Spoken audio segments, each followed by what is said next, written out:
Francisco Paco Cruz, periodista de larga trayectoria, más de 47 años en el periodismo, autor de una larga lista de libros. Le recomiendo sus dos más recientes, Las Damas del Poder. Por cierto, en Las Damas del Poder habla también de la esposa de Ernesto Zedillo.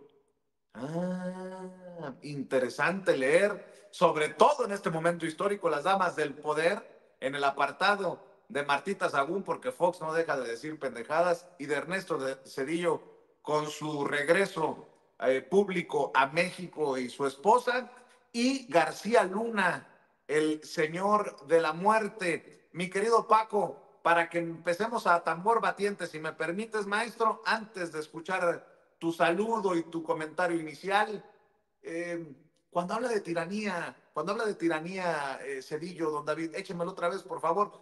No, digo, provocador profesional soy, yo sé que se va a enchilar Paco y va a empezar con todo, sin censura. Legítimo, ellos dirán que ganaron en 2 ocasiones y con claridad las elecciones federales presidenciales. Y perdón, en el 18 Ciro, pero y en el 24. Seamos claros, ¿sí? Estoy seguro que las personas que votaron por ese partido, que fue algo más de la mitad, nunca se les preguntó, ¿están ustedes votando porque se destruya la democracia y se construya una tiranía donde seguramente será muy fácil abusar de sus derechos humanos y no respetar sus garantías individuales?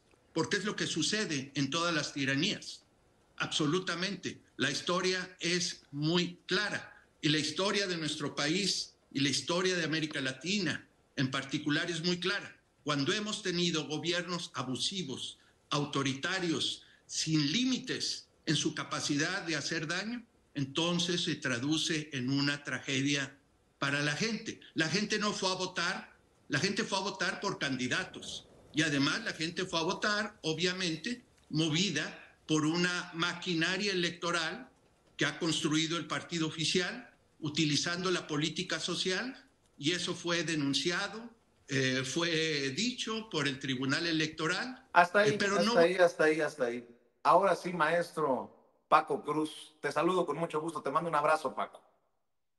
Vicente, ¿cómo estás? Un abrazote de regreso. Mira, primero, sí, un saludo para Pepe, para Pepe, que ojalá mejore muy pronto, y decirle a la gente, en octubre vamos a presentar su libro, ya próximo, en la Feria del Libro, en el Zócalo de la Ciudad de México, así que espero que esté bien Pepe, y que lo tengamos la próxima semana aquí en la mesa, en Sin Censura. Así que un abrazote, Pepe, a donde estés, y esperemos que te recuperes muy pronto y que nos veamos, además de aquí, en la Feria del Libro para presentar su nuevo libro, Vicente. Y luego otro, mira, primero voy a empezar, pues ya todo el mundo sabe, pero primero con algo que me afecta a mí directamente. En 1997, Ernesto Zedillo, el doctor Ernesto Zedillo Ponce de León, nunca nos preguntó a millones de mexicanos si queríamos que nos rebajaran nuestras pensiones de 100 a 30%,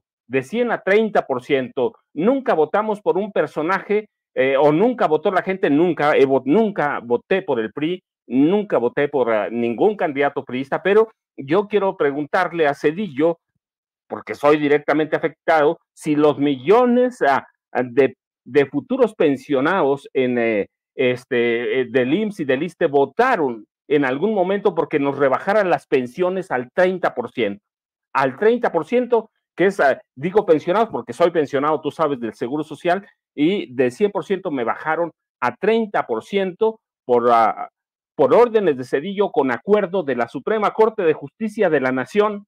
Y mira, nada más, qué peor despedida pudo tener Norma Lucía Piña Hernández, de arroparse por un personaje como Ernesto Zedillo, que se fue de este país dejando no solo una estela de corrupción a su paso por la presidencia de la República de diciembre de 94 a noviembre de 2000, sino un personaje oscuro con vínculos sólidos con el cártel de Juárez, con Amado Carrillo Fuentes, abiertamente, directo con él, con Liévano Sáenz Ortiz, que era su secretario particular, un hombre que creó a los Zetas, que le dio a Osiel Cárdenas Guillén la orden de de reclutar a un grupo élite del ejército, fuerzas especiales, los GAFES, para formar los Zetas, a un hombre que controlaba el cártel de Colima a través de su suegro, el papá de Nilda Patricia Velasco de Cedillo y de los hermanos de ella, que controlaban el cártel de Colima. ¿Qué hacía el cártel de Colima? Nada más la fabricación, distribución y envío a Estados Unidos de drogas, de drogas de diseño, es decir, de drogas creadas en laboratorios que hoy conocemos o nos lleva hasta lo que hoy es el fentanilo. Pero mira qué triste, sin una figura relevante, sin la oposición, fracasamos todos sus aliados, los aliados de Norma Lucía Piña Hernández, Claudio X González, Alejandro Moreno Cárdenas, Marco Cortés Mendoza. ¿Recurre a quién? A la figura de este hombre para arroparla en su despedida. Cedillo fue un pillo, un sinvergüenza, y sí, fue un cínico vendepatrias. Él es vendepatrias, un representante fiel de un neoliberalismo que empobreció a la gran mayoría de los mexicanos y enriqueció brutalmente a una oligarquía. Nunca nos preguntó si queríamos que creara el Fobaproa, que fue un atraco, el mayor atraco a la nación que ha habido en la historia de este país, el mayor atraco en la historia, 3 billones de pesos. Ya lo decía el maestro Ricardo Sevilla, ¿hasta cuándo vamos a terminar de pagar? Hasta 2042, 2045, si nos va bien. Una deuda que producto de robo, porque eso fue robo, está documentado, de robo, de malversación de fondos de sus amigos banqueros, de sus amigos empresarios y de políticos y de sus amigos empresarios de la prensa. Si nunca nos preguntó nada, y yo puedo decir, porque con conocimiento de causa, sí fuimos a votar el pasado domingo 2 de junio. ¿Por qué? Por la reforma al Poder Judicial. No solo votamos por Claudia Sheinbaum Pardo, votamos por un cambio verdaderamente de sistema y votamos por la reforma al Poder Judicial. Nunca nos engañó Claudia Sheinbaum Pardo, nunca nos engañaron los candidatos de Morena. Sí fuimos a votar por eso. Cedillo nunca nos preguntó si queríamos que sus grupos paramilitares de su PRI, asesinaran a 45 o ejecutaran a 45 indígenas en Chiapas, 18 mujeres, fíjate, 4, lo digo porque es uno de mis capítulos de uno de mis libros, del segundo de mis libros, 45 indígenas ejecutados, 18 mujeres, 4 de ellas embarazadas, 16 niñas, a 4 niños y 17 hombres adultos, y muchos de ellos ejecutados por la espalda, con conocimiento y autorización de Ernesto Zedillo Ponce de León y del secretario de Gobernación, que era Emilio Choifer Chemol. Ellos sabían lo que iba a pasar, lo tenían bien presente y no hicieron nada. Así que nunca nos preguntó si queríamos que asesinaran a los campesinos, y fue un hombre que además en su gobierno intentó dar un golpe de Estado a través de la disolución de la Cámara de Diputados en 1997. Así que nunca nos preguntó nada. Hay que preguntarle a millones de mexicanos que lo han visto, que lo han seguido, que lo entienden y que lo repudian, si nos preguntó si queríamos que se enriqueciera brutalmente a través de los ferrocarriles que él vendió a la iniciativa privada extranjera y después se enriqueció con ellos. Así que nunca nos preguntó. Y yo digo, mira, Vicente, qué despedida de Norma Lucía Piña Hernández, cobijarse y arroparse en uno de los criminales, presidentes o expresidentes hoy criminales de este país, en uno de los presidentes que se sirvió y sirvió de la presidencia para arropar a sus amigos, los empresarios o los magnates, los grandes comerciantes y los políticos priistas. Vicente, ¿qué te parece?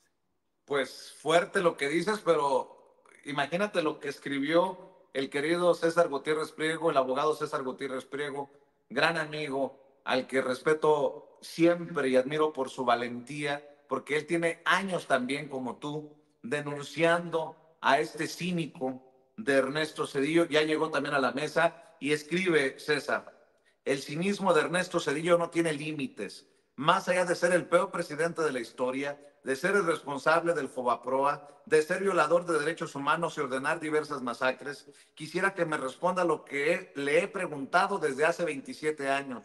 ¿Por qué protegió a Amado Carrillo Fuentes, quien aportó millones de dólares a su campaña a la presidencia, y por qué protegió a los narcotraficantes Amezcua Contreras, líderes del cártel de Colima y reyes de las metanfetaminas, que el día de hoy forman parte del cártel Jalisco Nueva Generación?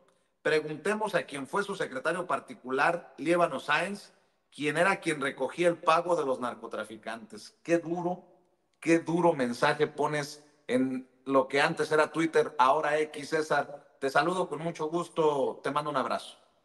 ¿Cómo estás, Vicente? Un saludo siempre con afecto, obviamente un saludo a Paco y obviamente lo mejor a Pepe, que estamos al pendiente de su recuperación. Mira, fíjate, Vicente, esto es nada más para que la gente recuerde un poco quién es Ernesto Zedillo. Incluso subí ahorita a X, lo que antes era Twitter, el hecho de, imagínate, traer a Ernesto Zedillo para hablar de la división de poderes y el respeto al poder judicial, es como si reviviéramos a Díaz Ordaz para traerlo a una conferencia de respeto a los derechos humanos, ¿no? Así de ilógico me parece el hecho y la desesperación de quienes claman por la división de poderes, sin olvidar que obviamente todo lo que ellos han estado intentando, Vicente, saben que no procede. Así como hay muchos, ¿no?, abogados o pseudo especialistas que dicen, si su abogado está a favor de la reforma judicial, cambie de abogado. Yo les diría, si su abogado cree que puede promover un amparo en contra de la reforma constitucional, inmediatamente cambie de abogado, porque ese no sabe, ¿no? Pero retomando un poquito, y yo sé que a lo mejor muchas personas dirán que el problema que yo tengo es un problema personal con Ernesto Zedillo, pues yo tengo que decirles que sí, obviamente sí es un problema personal que yo tengo con Ernesto Zedillo Ponce de León, porque tenemos que recordar que en febrero de 1997, yo siendo un civil, a mí personal militar me secuestró y me torturó. Y yo pensé que, la verdad es que pensé que iba a perder la vida. A lo mejor no es que sea yo muy valiente, a lo mejor es que me volví indolente ante todo este tipo de situaciones.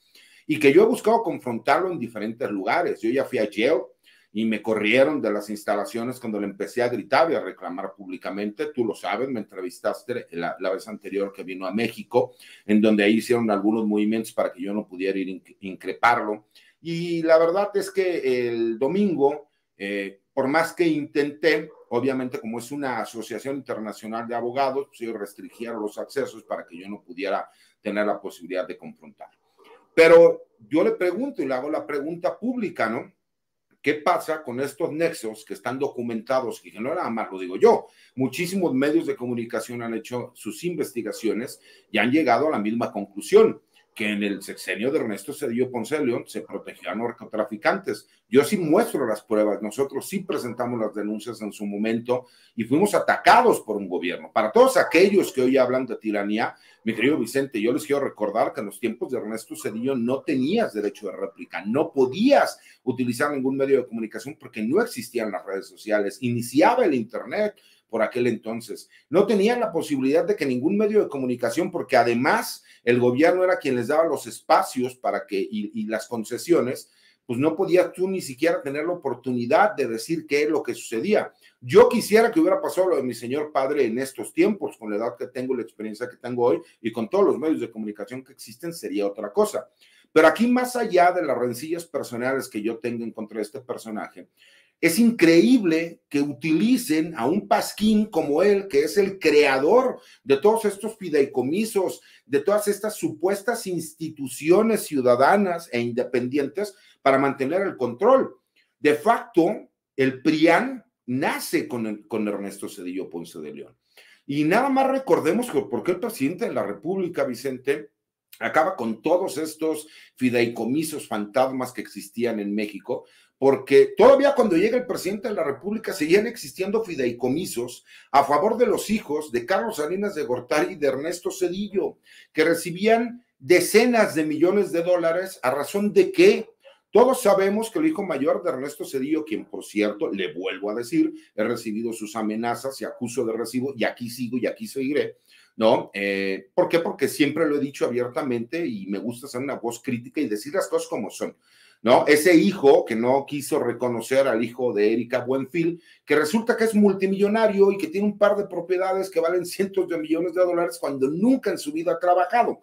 ¿Por qué la gente quiere realmente vanagloriar a un expresidente opaco, un expresidente que viene a decirnos que vamos a vivir una tiranía cuando en su sexenio sí vivimos una tiranía, cuando nos quieren espantar con el petate del muerto de que nos vamos a convertir en Venezuela? Señores, nosotros ya fuimos y estuvimos peor que Venezuela. En el sexenio de Ernesto Zedillo, lo que él llamó el famoso error de diciembre, que a nivel mundial se conoció como el efecto tequila, supimos la peor crisis económica de nuestra historia. Y eso fue a razón de los errores que él cometió y que se convirtió en una verdadera tiranía en donde la gente no podía ni siquiera salir a expresar ni hacer uso de la manifestación pública porque eran reprimidos. Ya lo dijo bien Paco, se utilizaba la fuerza pública para reprimir a la gente. Y es increíble que el día de hoy quieran venir y hablar de un personaje que, imagínate, sigue hablando de garantías individuales y no reconoce en ningún momento a los derechos humanos porque fue una reforma del año 2011. Un personaje que tiene décadas viviendo fuera de México y que quiere venir a darnos a nosotros una lección de moral cuando ha sido el peor y más gris de los presidentes de México, que además estuvo ligado con narcotraficantes, que las acusaciones las he hecho yo de forma directa y jamás me ha salido a desmentir. ¿Por qué? ¿Por qué cuando lo fui a confrontar ayer no me dijo nada? ¿Por qué mejor a una conocida mía le dijo, pues es que fue la información que me pasaron en su momento y yo me equivoqué? Pues sí, pero ¿por qué? O sea, qué fácil es destruirle la vida a una persona y a una familia diciendo, chin, es que me equivoqué, me enojó que él hubiera hecho investigaciones en contra de mi familia. Ese es el tipo de presidentes que tuvimos y que él a su vez, recordemos, que no haya sido un demócrata. Él sabía que con el pleito que había tenido con Salinas de Gortari, el candidato del PRI, si me explico, que iba a llegar posiblemente, que era el que fue exgobernador de Sinaloa y que posteriormente fue secretario de Estado, La Bastida, no era su candidato. Recordemos que incluso, ¿no? Los que ya somos un poco más grandes, que ya estamos rodados en carretera, sale La Bastida a decir que él no puede en este momento hablar de resultados porque apenas inician los conteos y es muy pronto. Recordemos quién crea al INE, que posteriormente lo transforman en el IFE, quién es el que pone a todos estos magistrados, ¿no?, del Tribunal Electoral, quién pone a todos los ministros de la Corte, con los cuales él tuvo un poder inmesurable. Imagínense 15 años a partir de que él deja a los ministros tener control total de la Corte. Entonces, para que no se nos olvide que él todavía llegó, señaló y dijo la vez pasada que vino a México, que el problema del neoliberalismo es que no le habían dado la oportunidad de que se vieran los resultados. O sea, llevamos 40 años jodidos como mexicanos porque él realizó el robo más grande de la historia al convertir deudas de privados en deudas públicas y que todavía faltan más de 40 años para seguirlo pagando y que todavía nos pedía que le diéramos 30 años más al neoliberalismo, ¿no? Como lo dijo Paco, él vende empresas mexicanas y él secretamente se convierte en socio de estas empresas, lo contratan todavía y de forma impune se va a vivir fuera de México y supuestamente se autoexilia, pero hoy quiere levantar la voz. Eso lo hubiera hecho hace 30 años, mi querido Vicente. No hoy. ¿Hoy de qué sirve? Con todo respeto, es un personaje gris, decrépito, no conoce la realidad de lo que se vive en México y obviamente viene a defender la pérdida de poder que ha tenido personajes como él y sus allegados. A ver, Paco, nos hemos enfocado en un personaje que ha sido catalogado como narcopresidente por haber encabezado un narcogobierno, y me refiero a Felipe Calderón, pero fue primero Zedillo un narcopresidente, y en este sentido también decir que en el PAN no tienen autoridad moral porque ya se le dictó también 3 años de prisión en Texas a una exregidora de Reynosa del PAN, que en su momento transportaba casi 45 kilos de droga cuando fue capturada en Falfurrias por allá en 2023, el año pasado, Paco. Vicente, no, mira, la cuestión, yo lo he documentado, la cuestión con Ernesto Zedillo Ponce de León y con los narcopresidentes es que yo recuerdo mucho en 2007 cuando me preguntaban si alguna vez íbamos a tener un narcopresidente, y mi respuesta era clarísima porque lo he documentado desde 1984, que trabajo, desde 82 empecé, pero bien a cubrir notas de narcotráfico. Yo les decía, pero hemos tenido muchos narcopresidentes. Si nos enfocamos a la época civil, aunque tuvimos el primer narcopresidente en 1932, Abelardo L. Rodríguez, que fue el primer gran mafioso de este país que controló el tráfico de drogas en la frontera Mexicali, antes de que Mexicali, antes de que Baja California fuera un estado, cuando era un cantón y cuando era un distrito, y luego tuvimos, para dar un salto, para el primer narcopresidente civil, Miguel Alemán Valdés, que controlaba con el presidente del Senado, Carlos C. Serrano, controlaban el narcotráfico, tenían una residencia conjunta, a Miguel Alemán y el coronel Carlos C. Serrano. Desde allí salían los operativos antinarco, ahí llegaban las drogas, el dinero decomisado, y desde allí se distribuían. ¿Sí? Entonces hemos tenido, después tuvimos un narcopresidente, Carlos Salinas de Gortari, yo lo he dicho muchas veces, pero además lo tengo documentado. Carlos Salinas de Gortari tuvo un superpolicía, Guillermo González Calderón, está muerto porque lo ejecutaron en McAllen, un superpolicía del nivel de Arturo el Negro Durazo Moreno, del nivel de Genaro García Luna, y este superpolicía controlaba el cártel de Juárez, controlaba el cártel del Golfo. Para Carlos Salinas de Gortari, Luis Echeverría, la familia de la esposa de Luis Echeverría, controlaba parte del cártel de Guadalajara. Un hermano de la señora María Esther Zuno Arce murió en Estados Unidos de producto de esto. Es decir, Arturo el Negro Durazo controlaba el narcotráfico, lo sabía la CIA, el FBI, la DEA, todo el mundo lo sabía, y lo perdonaron. ¿Por qué? Porque el compromiso era que López Portillo o Arturo el Negro Durazo Moreno iba a acabar con todas las guerrillas comunistas que había en este país, los remanentes de las guerrillas comunistas.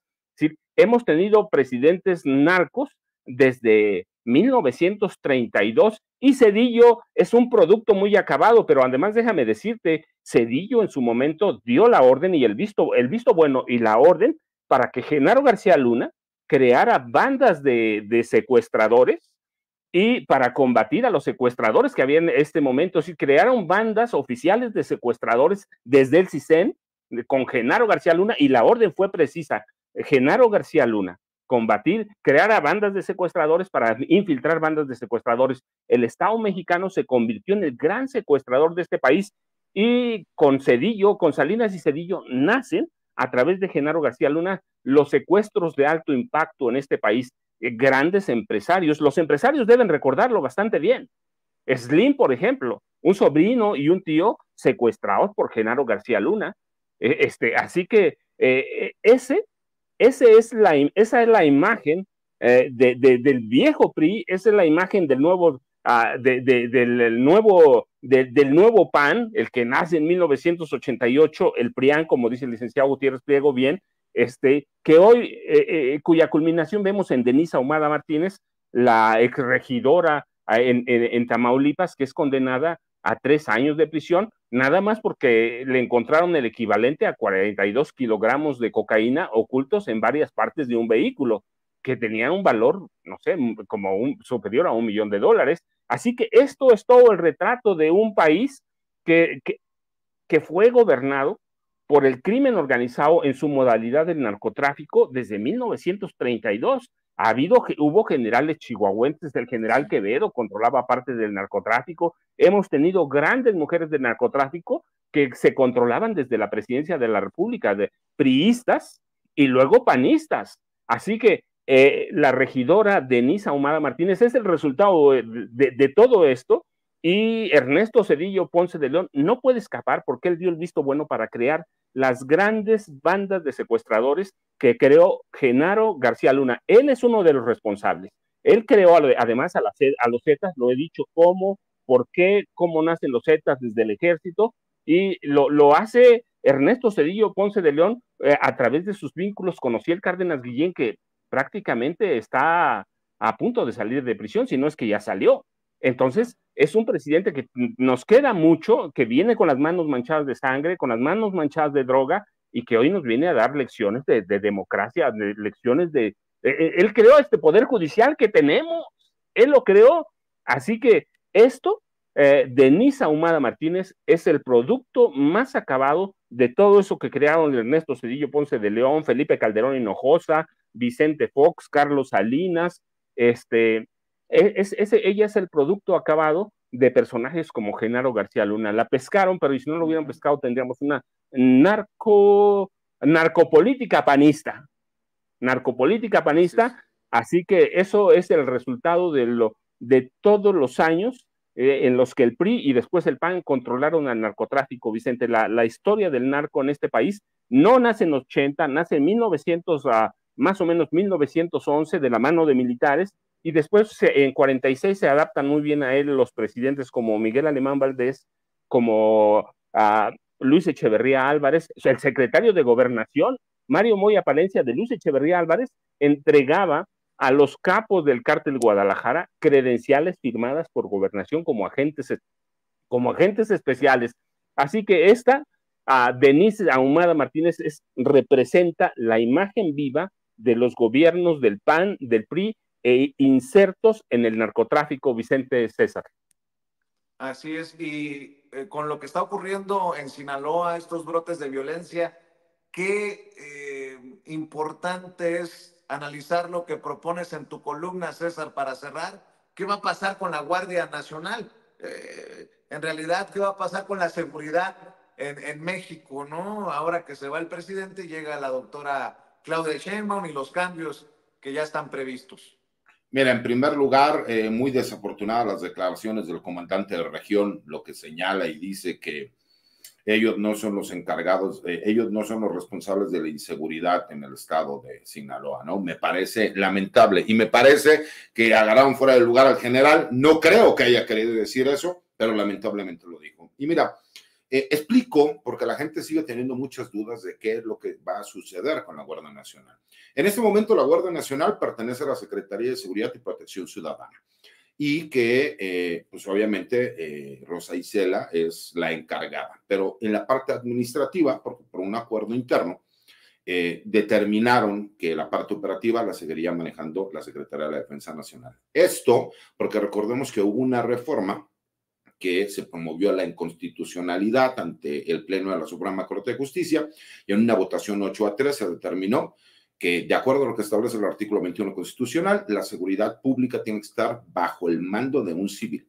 Y así fue como se determinó, se dio la posibilidad de que se acabara el año para que a partir del año 2023 se fuera la Secretaría de Seguridad y Protección Ciudadana. Ahorita, con el plan de reformas que se llama Plan C, ¿no? Y que esta reforma se propuso dentro del Plan B, porque lo que se busca es blindar a la Guardia Nacional y explicarle a la gente. La Secretaría de la Defensa Nacional en el año 2022 se reformó en todos los aspectos para convertirse en una Secretaría de Estado que cumpla funciones político-administrativas.